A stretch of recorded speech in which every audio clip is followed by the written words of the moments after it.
বলতে লজ্জা পাচ্ছি, কিন্তু আপনাদেরকে বলি, কারণ আপনারা এই শহরের বাসিন্দা। গতকালে নিজের চোখে দেখা কথা বলছি, গতকাল নিজের চোখে আমি দেখেছি যা, এক চোখের এক পলকে যা দেখেছি, এক পলক, এই যে এবার তাকালাম এতটুকু।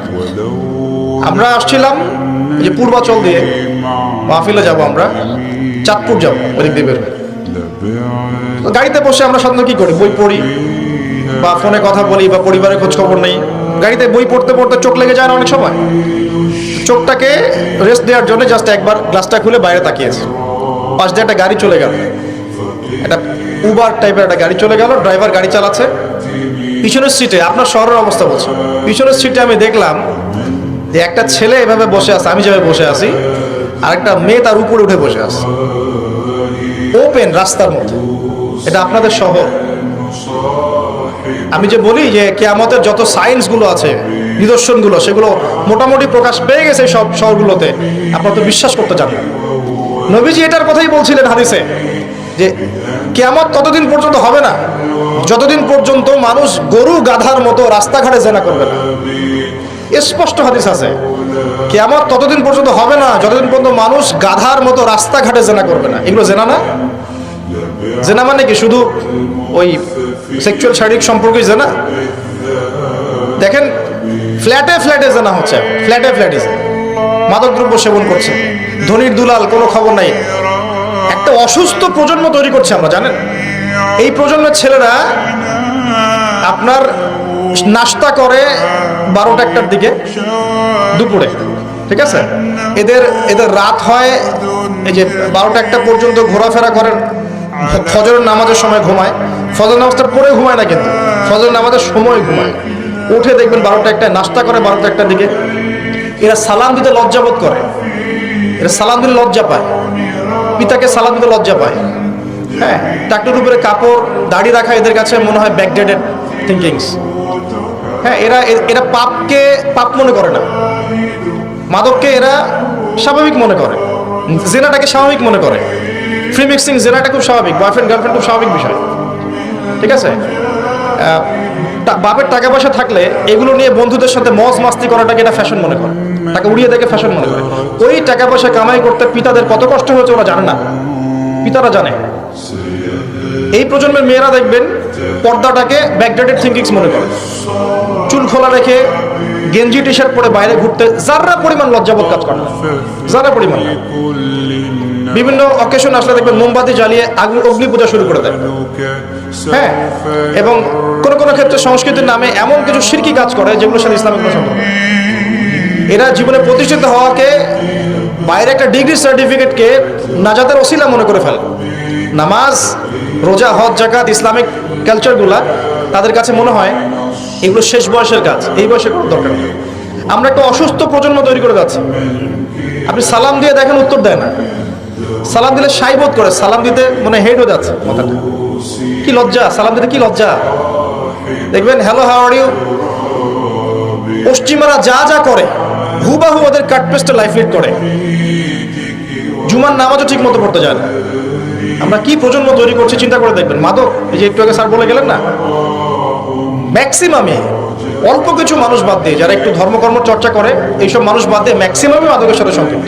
আমি দেখাচ্ছিলাম প্রিয় ভাইয়েরা এবং পর্দার আড়ালে বোনেরা যারা আছেন, যে কিয়ামতের সায়েন্সগুলো কিন্তু চলে আসছে। এখন এই প্রজন্মের দায়িত্ব কিন্তু আপনার হাতে। এই প্রজন্মের দায়িত্ব কার হাতে বলেন? এই শহরের দায়িত্ব কার হাতে? শুধু কি আলেম ওলামার হাতে? শুধু কি প্রশাসনের হাতে? এই শহরকে আপনি পাপমুক্ত করবেন কিভাবে? আপনাদের আমাদের কোনো ভূমিকা নাই? কি যে হচ্ছে কল্পনা করতে পারছে না। একটা চিত্র দেখছেন না, লাখ লাখ ছেলে দাঁড়িয়ে একটা পর্দার সামনে দাঁড়িয়ে আছে, গোল কখন হবে এই জন্য, দেখছেন না? মিডিয়া এগুলো প্রমোট করছে না। ভাবখানে এমন যে কত সুখে আছি আমরা, তাই না? কি সুখ আমাদের। খেলা হচ্ছে, আমরা গোল গোল চিল্লাচ্ছি। খেলছে কোন টিম, সেই টিম আমাকেও চিনে না, আমার দেশের নামও জানে কিনা আল্লাহু আলাম। আমরা নাচানাচি করছি, মাশাআল্লাহ। আমরা মারামারি করছি, কেউ মার্ডার হচ্ছে, কেউ আবার শোকে স্ট্রোক করে মারা যাচ্ছে, তাই হচ্ছে না? এমন কেন জাতিগতভাবে আমরা এমন কেন হলাম? জাতিগতভাবে আমাদের কোনো ব্যক্তিত্ব নাই, আমাদের কোনো গায়রত নাই। আমাদের তো যুদ্ধের হিস্ট্রি আছে, আমাদের বীরত্বের হিস্ট্রি আছে, আমাদের ভাষা আন্দোলন হিস্ট্রি আছে। দেশের কনসেপ্ট বাদ দিয়ে ইসলামের কনসেপ্টও যদি বলেন, আমরা তো তারেক বিন জিয়াদের উত্তরসূরি, বিন কাসিমের উত্তরসূরি, খালিদ বিন ওয়ালিদ, উমর ইবনে খাত্তাবের উত্তরসূরি। আমাদের কোনো গায়রত নাই? পশ্চিমারা একটা কিছু লঞ্চ করবে, সবাই নাচানাচি করবে, আমরা সেখানে গা ভাসিয়ে দিব। কিছু কিছু মুসলিম কান্ট্রি ওগুলোতে জয়েন হবে, আমরা মনে করবো এটা হালাল হয়ে গেল। অনলাইনে দেখলাম একজন লিখেছেন, আরেকজন বক্তব্য দিচ্ছেন, রাসূলুল্লাহ সাল্লাল্লাহু আলাইহি ওয়াসাল্লামও তো নাকি তার স্ত্রীর সাথে খেলাধুলা করেছেন। রাসূল সাল্লাল্লাহু আলাইহি ওয়াসাল্লাম তার স্ত্রীর সাথে দৌড় প্রতিযোগিতা করেছেন রাতের অন্ধকারে। মসজিদ নববীর মধ্যে ঈদের দিন উৎসব পালন করা হয়েছে নববীর মধ্যেই। এটার সাথে আপনি ফিফার দলিল টানছেন? এটা দিয়ে আপনি ফিফাকে জায়েজ করতেছেন? এখানে তো জুয়া হচ্ছে। একটা মুসলিম কান্ট্রি কাতার যা অ্যারেঞ্জ করেছে, এই অ্যারেঞ্জমেন্টটা অন্য আগের সব অ্যারেঞ্জমেন্টের চেয়ে বেটার, কারণ সে তার মধ্য দিয়ে ইসলামের প্রচার করার চেষ্টা করেছে, সে তার জায়গা থেকে চেষ্টা করেছে। কিন্তু মন্দের ভালো, এর চেয়ে ভালো কিছু করা সম্ভব ছিল না এখানে। সে যতদূর পর্যন্ত পেরেছে ট্রাই করেছে, এবং সে কিন্তু ছোট রাষ্ট্র হলেও অনেক বড় বড় ওয়ার্ল্ড অ্যাফেয়ার্সের বিষয়ে সে মাথা ঘামায়। আমাদের ঢাকার সমান আয়তন হবে কিনা সন্দেহ আছে, ঢাকা বিভাগের সমান হয়তো আয়তন হবে। সে ওয়ার্ল্ডের বড় বড় জিওপলিটিক্যাল বিষয়ে সে মাথা ঢুকায় এখন। হ্যাঁ, সে তার সর্বোচ্চ চেষ্টা করেছে, কিন্তু এর মধ্য দিয়ে যে সারা বিশ্বে কোটি কোটি যুবক তাদের হায়াত নষ্ট করছে, তাদের যৌবন নষ্ট করছে, তাদের রাতের ঘুম ইবাদত নষ্ট করছে, হ্যাঁ, আপোষে ক্রন্দনে লিপ্ত হচ্ছে, বিধর্মীদের কালচার ফলো করছে, ওদের ফ্ল্যাগ টাঙাচ্ছে। আমার দেশের মধ্যে, স্বাধীন সার্বভৌম রাষ্ট্রের মধ্যে অন্য একটা রাষ্ট্রের পতাকা তুলবো কেন? আমার গায়রত নাই? ওরা কি তাদের দেশে আমার পতাকা তোলে কিনা? আমাদের ব্যক্তিত্ব কোথায় চলে গেল? এগুলোকে আমরা টেকনিক্যালি আবার মিডিয়া দিয়ে জায়েজ করার চেষ্টা করছি, যে নবী সাল্লাল্লাহু আলাইহি ওয়াসাল্লাম তো দৌড় প্রতিযোগিতা করেছেন, হ্যাঁ, তারপরে মসজিদ নববীর মধ্যেও তো এইরকম খেলাধুলা হয়েছে।